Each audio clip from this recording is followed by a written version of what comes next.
Hi guys! Samahan niyo kung magluto ng bacon.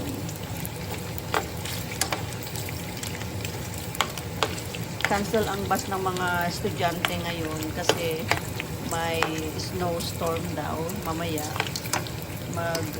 Freezing rain daw. Kaya ayan, pinagluluto ko sila ng bacon for breakfast. O, diba? Sarap ng bacon.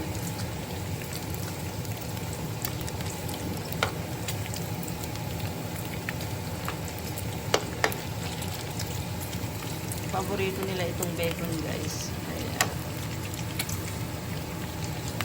Ayan, nagluto ako. Kasi stay home sila ngayong araw na to.